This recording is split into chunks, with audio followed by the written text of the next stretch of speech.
Hello दोस्तों, कैसे हो सब दोस्तों। आज जो है इंडक्शन का एक और प्रॉब्लम के साथ एक वीडियो लेकर के आया हूँ आप लोग के लिए। तो दोस्तों, स्वागत है मेरा चैनल अरिबम इलेक्ट्रिकल वर्क्स में। दोस्तों, ये देखिए इंडक्शन कुकटॉप है। इसमें जो है सप्लाई दे के मैं ऑन करके दिखा रहा हूँ आप लोग को। इसका जो एरर बता रहा है। दोस्तों, चैनल में नए हो, चैनल को प्लीज़ जो है आप लोग सब्सक्राइब करना मत भूलिएगा। सब्सक्राइब कर दीजिए, शेयर कर दीजिए और जो है नोटिफिकेशन बेल आइकन को भी जो है प्रेस कर दीजिए। क्योंकि आप लोग का मदद से ही जो है वीडियो जो है अपलोड करने में जो है आप लोग अगर साथ देंगे तो वीडियो जो है अपलोड करने में इंटरेस्ट होता है। तो दोस्तों, ये देखिए इंडक्शन जो है E2 का एरर बता रहा है। तो जब भी E2 का एरर बताएंगे, आप उसके ऊपर कुछ भी रखेंगे, कौन सा भी बटन आप प्रेस कर लीजिए, लेकिन आपका इंडक्शन जो है पोर्ट को सेंस नहीं करेगा और जो है पोर्ट को बिल्कुल भी गर्म नहीं करेगा।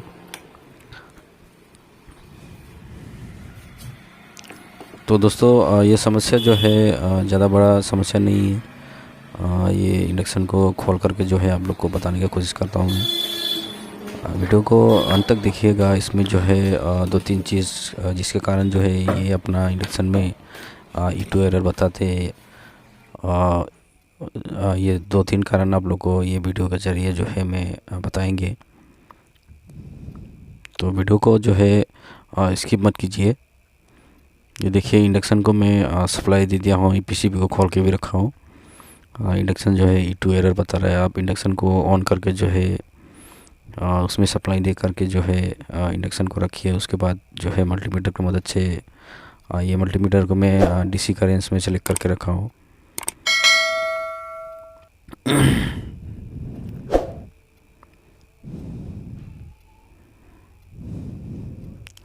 तो दोस्तों, ये IGBT का नेगेटिव लेग है। यहाँ से मैं नेगेटिव सप्लाई को ले रहा हूँ। दोस्तों, ये ज़्यादा बड़ा समस्या नहीं है। देखिए यहाँ पे ये SMPS सेक्शन है। यहाँ पे जहाँ से AC सप्लाई पॉइंट से जो है डायोड और रेसिस्टेंट होके जो है सप्लाई SMPS सेक्शन में जाता है। इसमें से ही 4-5 कंपोनेंट्स है, जिसका वजह से ये 4-5 कंपोनेंट्स के बीच में कोई भी ख़राब हो जाने के कारण जो है इंडक्शन जो है E2 एरर बताता है, जिसके कारण जो है इंडक्शन चल नहीं पाता है।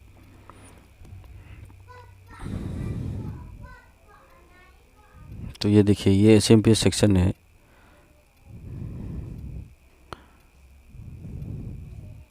इसमें मतलब कभी कभी जो है कुछ कंपोनेंट्स ख़राब होने की वजह से जो है वोल्टेज हाई लो हो जाते हैं, जिसके कारण जो है E2 एरर दिखाते हैं। ये देखिए ये AC पॉजिटिव है और ये AC नेगेटिव है।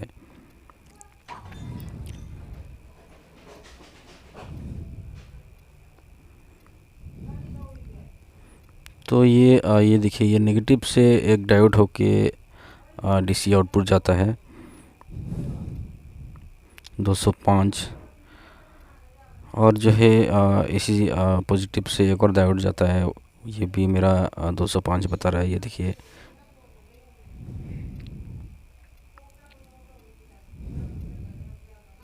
दो सौ पाँच। ये देखिए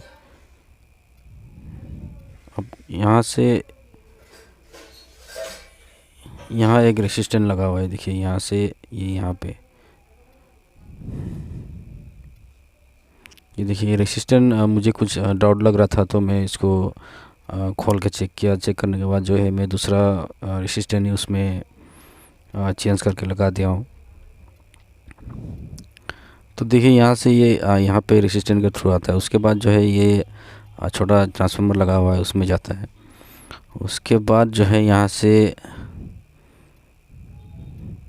एक रेसिस्टेंट के थ्रू फिर यहाँ से एक डायोड, ये हो के जो है यहाँ पे आपका SMPS पावर IC है, वहाँ पे जाता है।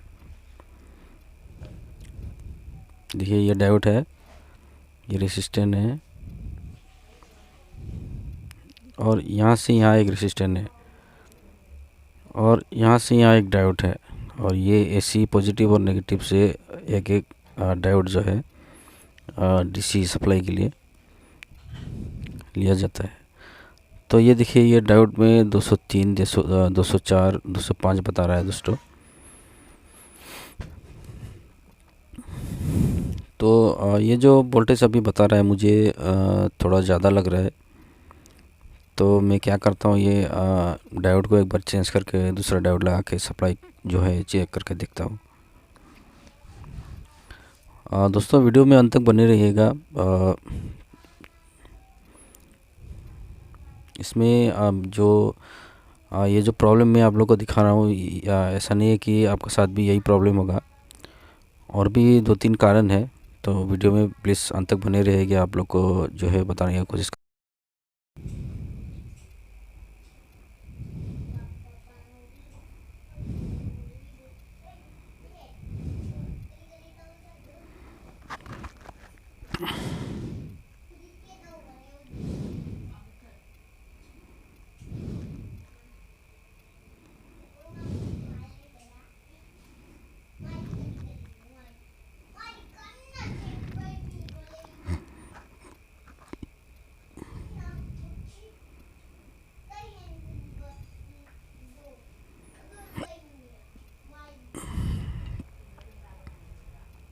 ये देखिए, ये डायोड को मैं निकाल दिया हूँ, दोनों डायोड को मैं निकाल दे रहा हूँ। ये देखिए, इसका नंबर जो है दिखा नहीं पा रहा हूँ। FR107 डायोड है ये। डायोड का नंबर है FR107। तो मेरे पास नया तो नहीं है, लेकिन दूसरा PCB है मेरे पास। वो PCB से मैं निकाल के जो है ये दोनों डायोड को चेंज करके जो है मेरा सप्लाई जो है एक बार चेक करके देखेंगे। तो दोस्तों ऐसा नहीं है कि मेरा इसमें जो है ये डायोड का वजह से हो सकता है, या तो ये रेसिस्टेंट की वजह से भी हो सकता है। तो लेकिन आपका जो इंडक्शन है उसमें अगर E2 का एरर बता रहा है, तो ऐसा नहीं है कि मेरा इसमें डायोड का वजह से हुआ है तो उसमें भी डायोड का वजह से ही होगा।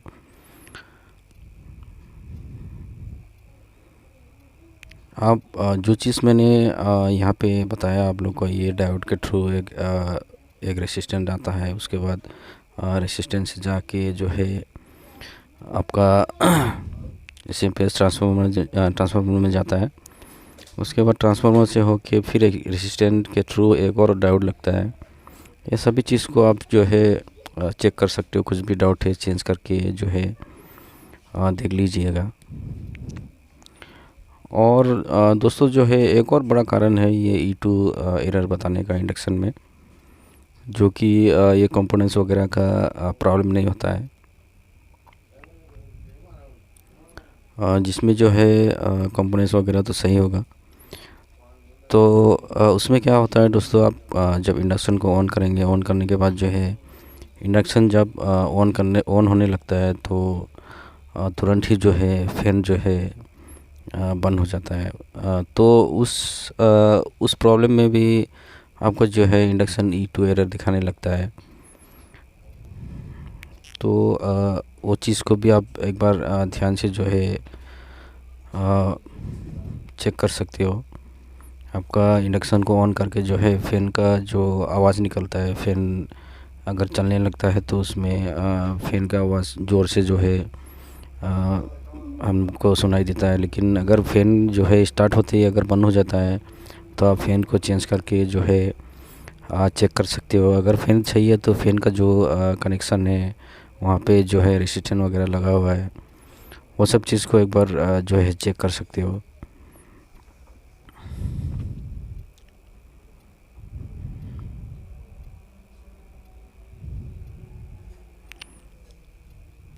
और ये PCB सेक्शन में जो मैं दिखा रहा हूँ अभी, इसमें जो है कभी जो है डायोड होता है, ये रेसिस्टेंट है, इनमें से कोई भी एक चीज़ ख़राब हो जाता है तो वोल्टेज ड्रॉप होने लगता है, या तो वोल्टेज जो है ज़्यादा आने लगता है। तो उसका कारण भी होता है। ये देखिए दोस्तों, अभी PCB को मैं सप्लाई दे दिया हूँ, ऑन कर दिया, E2 एरर बता रहा है, अभी जो है E0 एरर बता रहा है। अभी जो है वोल्टेज को एक बार फिर नाप के दिखा रहा हूँ मैं।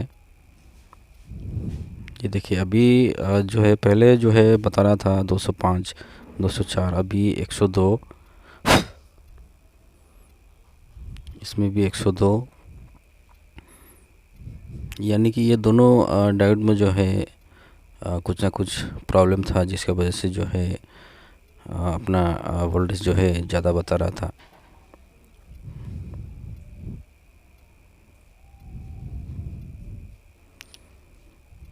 तो फ़ैन वगैरह कोयल वगैरह जो है एक बार उसको जैक वगैरह लगा करके एक बार चेक करके देखते हैं इसको।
तो देखिए दोस्तों, जैसे कि आप लोग देख रहे हो, मैं जो इंडक्शन को ऑन कर दिया हूँ अभी जो है।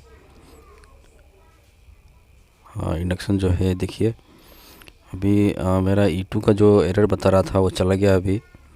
अभी जो है इंडक्शन भी बिल्कुल जो है पोर्ट को चेंज करने लगा है और जो है पानी को गर्म करने लगा है।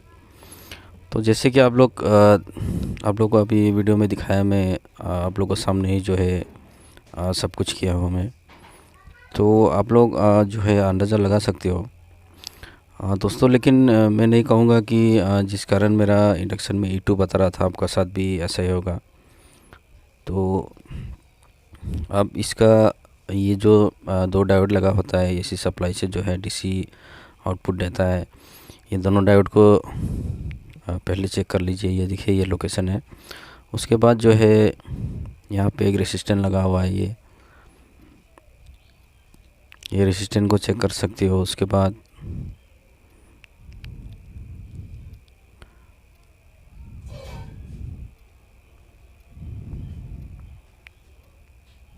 ये दो डायोड, ये रेसिस्टेंट और ये डायोड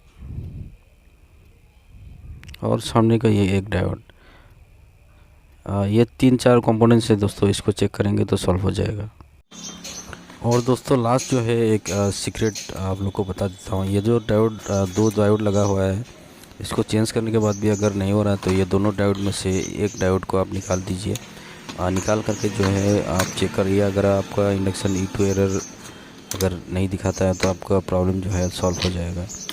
और जैसे कि अभी फर्स्ट में भी मैं बताया था, बीच में बताया था, एक दूसरा कारण है फैन की वजह से भी। तो ये 3 ही कारण है दोस्तों E2 एरर का। तो वीडियो को जो है अंत तक देखने के लिए धन्यवाद। Thank you.